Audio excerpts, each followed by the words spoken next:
It's our pleasure to welcome now Bart Williams. He is a Mississippi State Senator who represents District 15. That includes Choctaw, Montgomery, Oktibbeha, and Webster counties. Serves as the chair of the Senate Technology Committee and vice chair of the Senate Energy Committee. Is that still your district there, Senator? Did I get the counties right? You got it, sir. Yes, sir. Thank you for having me today. Yes, sir. Good to see you again. We wanted to get you on to talk about what's kind of going on in your world. I know you've been really busy getting ready for the session, and in particular, serving as the chair of the Senate Technology Committee. The good news is the state of Mississippi, I think, is on the precipice of being a juggernaut in the technology industry. The challenge, of course, is we want to make sure our state has the proper business regulatory framework, taxes, et cetera, workforce, all the ingredients, all the elements necessary to leverage this opportunity. Absolutely. I was talking to someone the other day. I said, I'm ready to go to session so that I can slow down. I have gone all over this country the last 9 months learning about technology, specifically AI. That's the new talk that's out there. It's a new tool, for lack of a better way to say it, that's coming in a big way. And as I began that journey this spring, I said, we want Mississippi to become a technology destination. We are a technology destination. I think everything you just said, Mississippi leads from a regulatory environment. I heard on the last segment, workforce. I mean, we were in California last week, my counterpart in the House, and Mississippi is so far ahead in some of the things we've done, some of the foundational things that we've done to prepare for technology in the future. And I'm just excited that I sit at this precipice where I'm at with technology coupled with energy, because you can't have one without the other. We've had some pretty in-depth conversations where energy is the currency of technology. These data centers require it. Mississippi has it in abundance, and I think we've taken a leadership role in preparing to increase those capacities. So it's a great time to be at this place. It's a great time to be in Mississippi. So well said, Senator. And, in the past, it's always felt like that we had kind of a firewall between government, lawmakers, business, industry, and then you have to think about the ecosystem. That came up in our panel discussion the other day, which includes so many other assets and resources necessary to support these investments. But I'm seeing more that folks like you, your counterpart, as you mentioned in the House, Representative Jill Ford, our governor, all of our leadership are saying, you know what, we can't just sit in the Capitol and solve this problem and figure this out. We got to get out, as you've been doing. We've got to get more understanding of what the needs are and get more input from those stakeholders.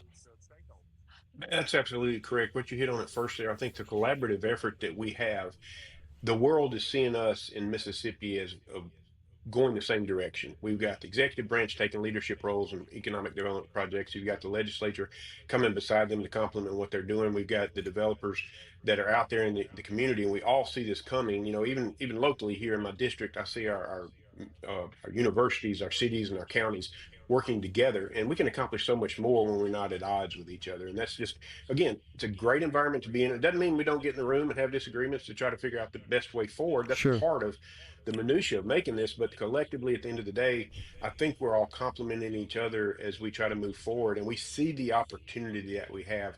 A couple of broad conclusions that we kind of know them, but I mean, I really know them now, is everybody's coming to the South. We are a destination for industry workforce because of regulatory environments and opportunities that we're affording. And Mississippi is one of the states that leads in that. I think, obviously I think that we're at the top of that. And it's because it starts with the leadership, the regulatory environments that we've made conducive for industry to come here in a responsible manner.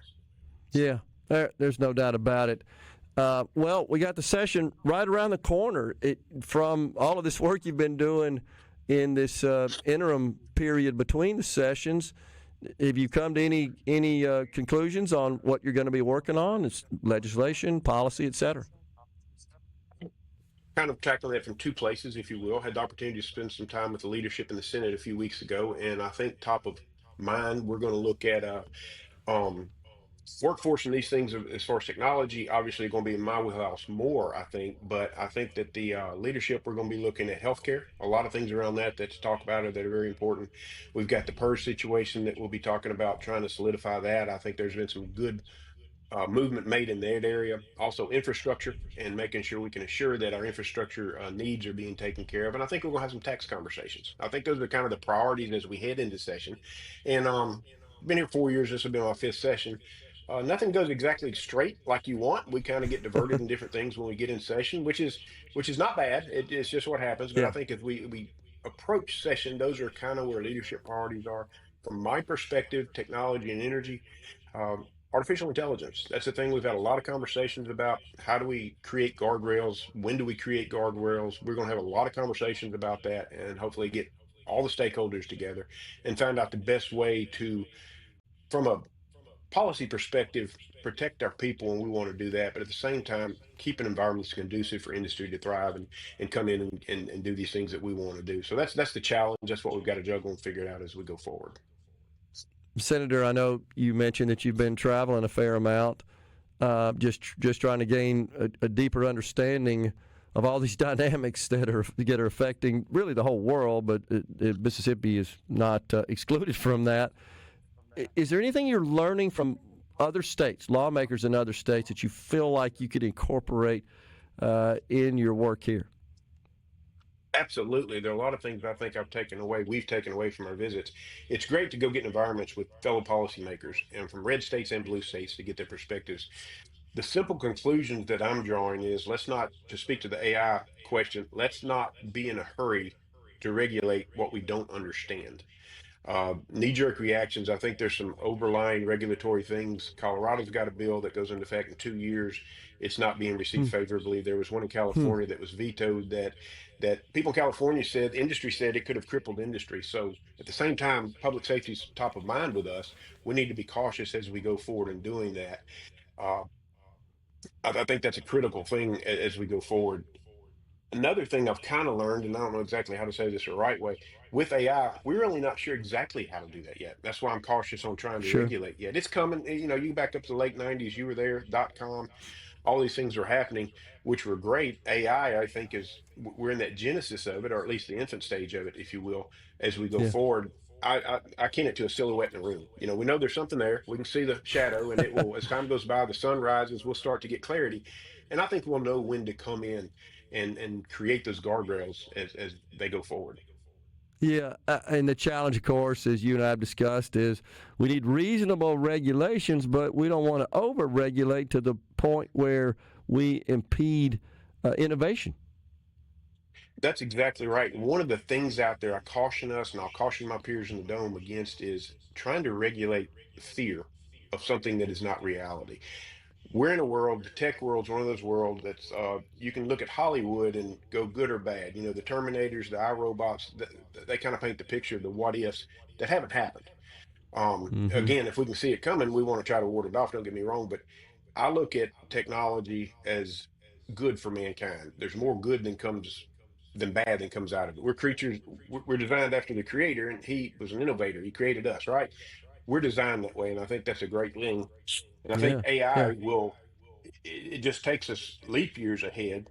It's yeah, a tool, simply put, and it is a good tool. And I think the fear that's out there is what we've got to go about educating people on now and saying, hey, we've got to understand this as it goes forward. We've got to adapt it, but it's a great tool. By having hearings earlier this year, what we had a couple of days ago, what we had in September, has caused me to kind of get on the fast track to learning AI and the application of it. And it is a tremendously powerful tool for good. yeah. So, Senator, you may find yourself being called upon by your colleagues there in both houses, where you may have to stand in front of them and do a little education. Well, funny you say that. I've already planned training sessions for our senators. I hope they will adapt. They're like the second week of session just to get in and embracing it. And again, you've heard my analogies. I kin it to 100 years ago, we had people just really scared to death to this thing that run by their house that made all this noise called an automobile. Now, I like my Yeah, horse and buggy, man. That's what I've had. It's what my grandmother had, my mother. But we see that turned out okay, and it's similar to that, and it's a new technology. And I think in our workforce, as we speak to that, I heard some of your last session it's not going to take jobs. It's going to cause us to have to reskill, retool, Yeah, and rethink the way we approach jobs. It will make us more efficient. If you look yeah, back at the early 70s, this thing called a calculator come along that displaced the slide rule. Not many people that know how to use a slide rule, but we've got more engineers than ever, and it's just a tool that allows us to be more efficient in what we're doing. no AI doubt is the about same it. thing. Senator, really appreciate you coming on. Enjoyed the conversation. I'm sure we'll be talking to you soon. If we don't see you between now and Christmas, I hope you have a Merry Christmas and a Happy New Year. Merry Christmas to you and your family too, and thank you again for your assistance and leadership the other day in our hearings. My pleasure. Thank you, sir. We're coming right back, folks, in the Element Well studio.